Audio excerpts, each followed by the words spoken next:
This isn't the only protest that's going on at this moment. There are many more around the nation.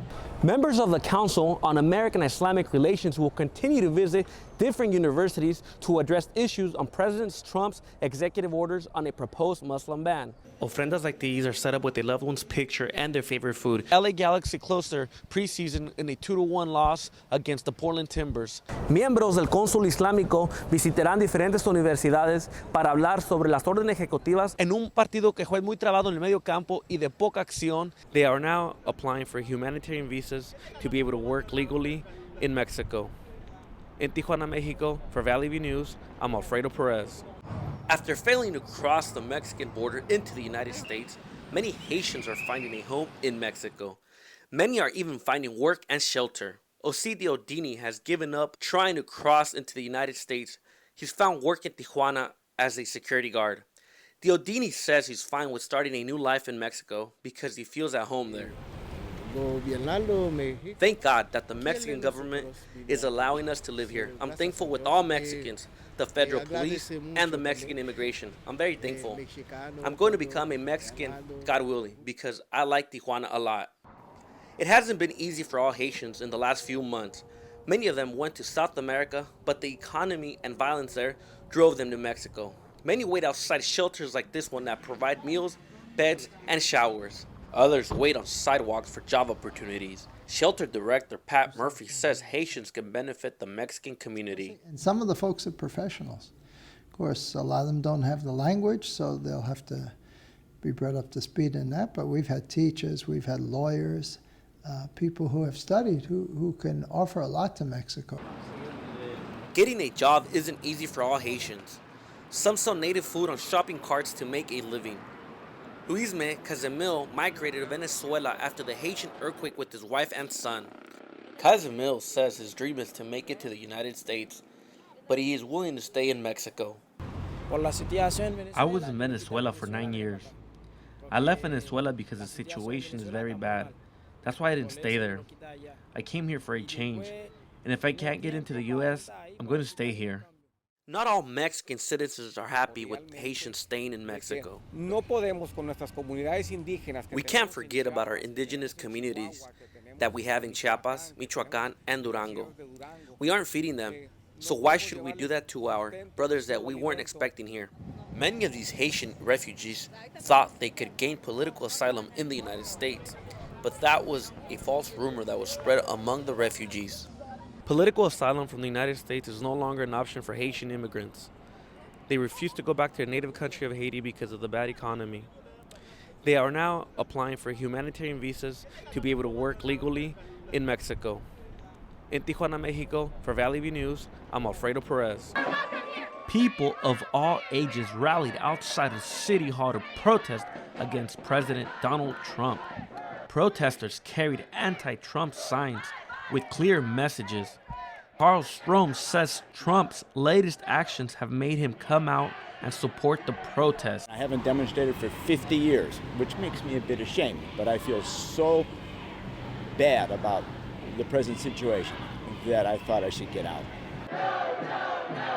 Most people who attended were protesting for the first time, like Shade Frank. Because before I was like, I voted, I would complain about the government, but now I'm here to actually change things because we can't continue to, have a government that doesn't act. And we have to protect the people, we have to protect women, we need to protect children, the sick, the elderly, our veterans, all that stuff, and we're not doing that right now. Protesters were selling shirts supporting opposition against Trump.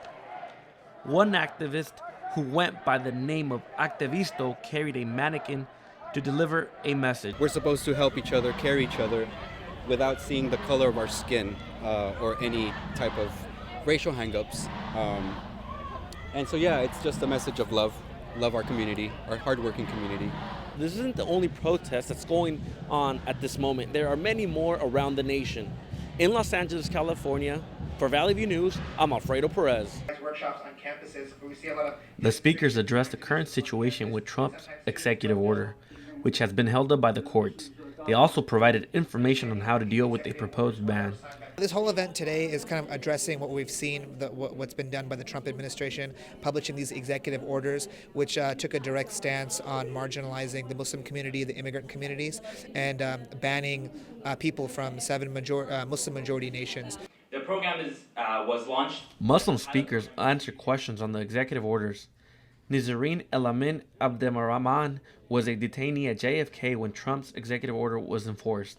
She says it had tremendous impact on her. The main way that it's changed my life is that I'm now separated from my family. My parents are in Sudan, and I was hoping to bring them to the United States, and I'm probably not going to be able to do that, and they're elderly. The Islamic group will continue to bring its message to different communities. In Northridge, for Valley View News, I'm Alfredo Perez. South of the border, many migrants from Haiti sleep on sidewalks or wait outside shelters for a meal. Their only hope is to get political asylum from the United States. Wesley Manalu is one of the many that migrated to Brazil after the 2010 earthquake in Haiti.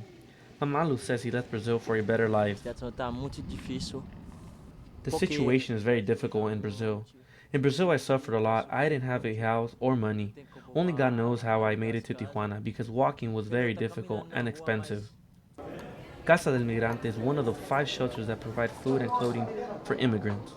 Director Father Pat Murphy says every Haitian claims to be from the Congo to avoid deportation from the Mexican government. And they arrive at our door, they say they're from the Congo, and we always jokingly say, oh, the Congo of Haiti. And then they smile and they say, well, yeah, we're really Haitian, but we need to say that so we wouldn't get deported. And the fact is, it was information somebody gave them, but it's not really true. Mexico's not going to deport any Haitians. James Berna says he's from the Congo and has spent all his money to get to Tijuana. It's hard. I don't have money for a hotel. One day at a hotel will cost you 350 pesos. And to eat, there isn't money anymore. I have money for today. Tomorrow, I don't know what I will do. When locals see children, they stop and interact with them. Many local citizens also donate food to help all the homeless immigrants in Tijuana. Haiti Castro donates food whenever she has an opportunity. I'm here to help all the people in need. There are a lot of people in need, and I want to collaborate. Francois Macés has agreed to give me an interview, but didn't want his face to be shown on camera. Macés has been in Tijuana for 11 days now after walking through the jungle for 60 days. For him, walking for 60 days wasn't hard at all, but the death of his brother in Nicaragua was. In Tijuana, Mexico, I'm Alfredo Perez, Valley View News. Boston Celtics guard Isaiah Thomas showed up to play a day after the death of his sister. Before tip-off against the Chicago Bulls, the guard struggled with his emotions.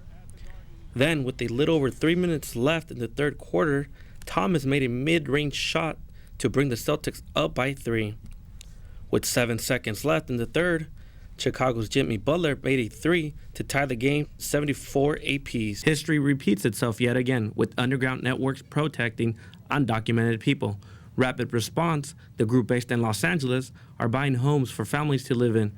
The Safe House across Southern California will give refuge to immigrants from ICE.